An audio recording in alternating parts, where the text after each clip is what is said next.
I just want to run through a few things. I'm not sure that I want to do the full the grades deal because I feel like we just did it on the fly throughout the entire time. And I'll admit too, like it's always the annual reminder that I like to give people after the draft that as much as I love it, and I would admit I also I feel like as I get a little bit older, I'm not in a hurry to just go, this guy sucks.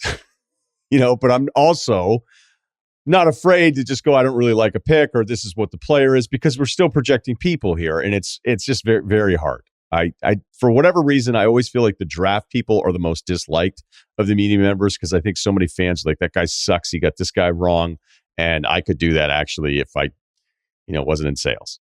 I think that's kind of what happens. But I didn't watch a lot of the ESPN coverage because we were on throughout so much of the draft. But when I do catch it, it's almost so positive that can be a bit of a turnoff too, as just a viewer. But I also get what they're doing. They're on TV. They're on ESPN. I don't think Billis wants to start going, oh yeah, did 3 of this guy's games, can't play. I would love coverage to be like that. So am I saying, hey, I want it to be nastier? No. And I'm admitting I feel like I'm a bit of a fraud myself because I'm sitting there with so many picks. I really liked last night's draft.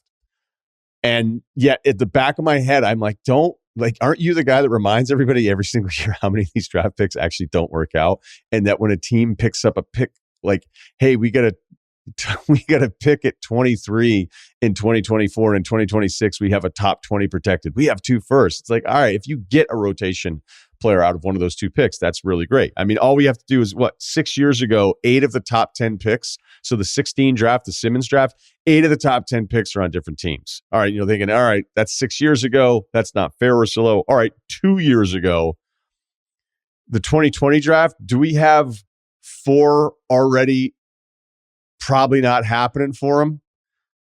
I don't think that's unfair.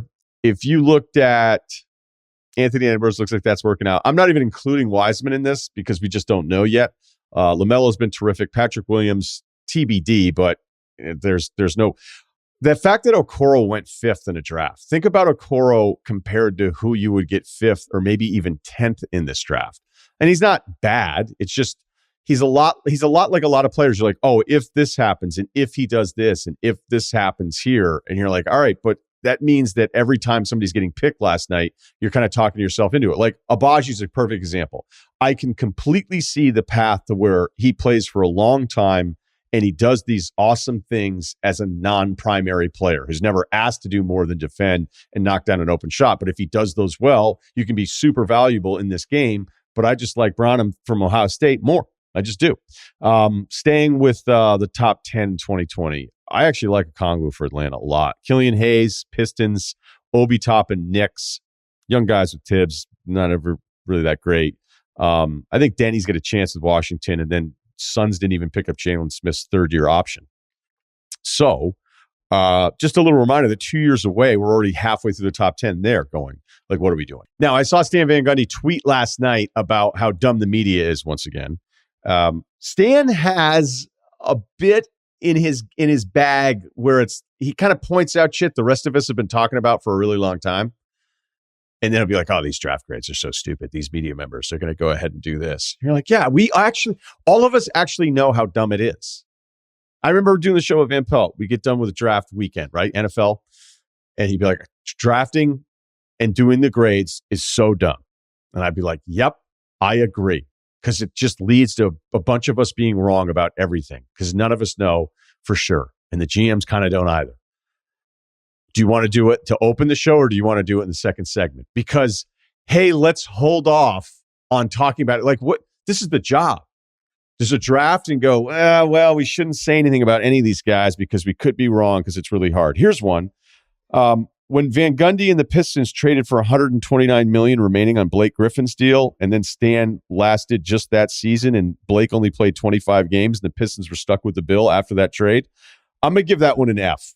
I think we have enough time to go ahead and grade that one. Okay, observations. Here's a Paolo stat for you.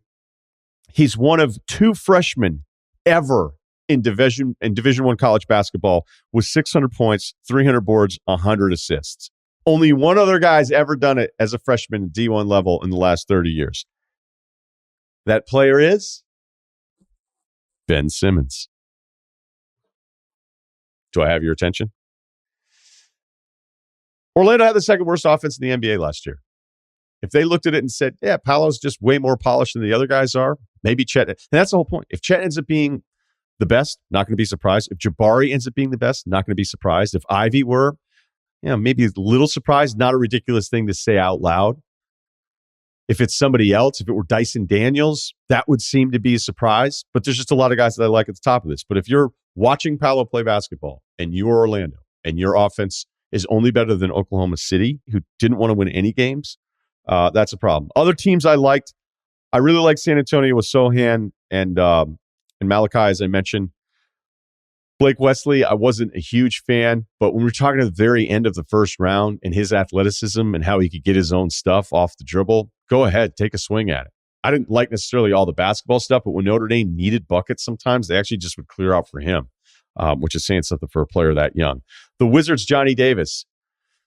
I'm indifferent to it. I think he has a chance because of the way he plays. He's a football player out there. He has the football background, looking him crashing for rebounds. But when I saw him described as a point guard to play along with Bradley Beal of Washington, I like to pick less just based on the description, having nothing to do with the player. Fair? No, not really. Just sharing with you. Memphis getting some criticism for moving up 22 and 29 for 19 and getting Jake LaRavia from Wake, 6'8" kid. I've made some mistakes in looking at LaRavia because I was like, man, this guy really likes those long 1990s post-ups. He's never going to do this.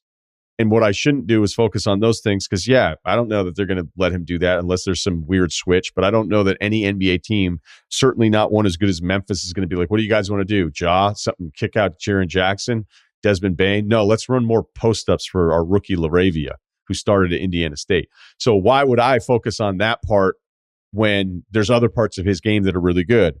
And by the way, a lot of teams really liked him, man. Really liked him. So Memphis saw him. You got to remember, too, whatever we think the mocks are, the deviation from the teams is so different. Like when I'll ask a team after the fact, like, hey, where'd you have him?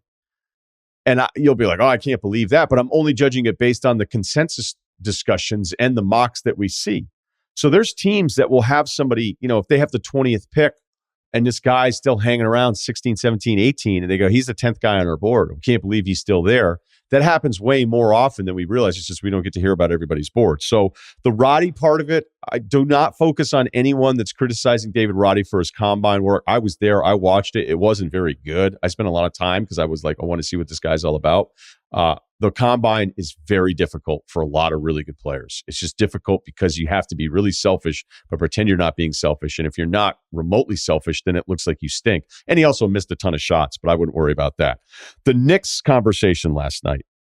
So they trade Ousmane Dieng for 3 firsts that are all protected. But because it took forever to figure out what was going on, and that in the Kemba salary dump, that was the Jalen Duren trade that ended up getting Kemba to Detroit to take on the salary in their cap space, and then they get Duren, but then there was a Charlotte element to it where they were giving them picks, which was a first and 4 second rounders. It took so long for everyone to figure out on social media what the Knicks actually got that then it became, well, I don't know what's going on. Seems rather incomplete, but let's crush the Knicks. So the Knicks, from just a little PR moment for about 30 minutes, took some major L's left and right until we figured out what the deal is. I don't know if I'm doing a zag here, but like this is TBD. It isn't fun when your team has a pick in the lottery and then you don't take somebody, right? That's not fun. Like whoever says, hey, do you want to do something fun tonight? No, but I'd really like to do something fun in 3 weeks. Okay, cool. 3 weeks from now is going to be awesome. Nobody does that. Nobody talks that way unless you're old and you just don't like going out that much. So really what the Knicks ended up doing is they grabbed a few picks, they cleared some cap space, and they didn't do the fun thing. But I'm telling you right now, Knicks fans, Ousmane Dieng, you may regret it, and you also may laugh and go, remember Russillo when he really liked that tall Australian kid that kind of just wasn't that good? Also a possibility. Do you want that guy with Tibbs? Here's your answer. No, you don't. Little Russillo, the book Table for One. I think I'm one of the very few people that isn't huge on Tari Eason, LSU, who went to Houston. It could very well be that I feel burned by really lanky, super athletic LSU basketball players. That could be a me problem. And I'm not going to get upset about anybody like, oh, I can't believe they took this guy at 31. Because, ultimately, kind of who cares? My favorite picks are probably Mathurin to the Pacers and Dyson Daniels to New Orleans, beyond all the obvious stuff that I really like. And Gabriel Procida, who was on the move to Detroit. And we'll see how that goes.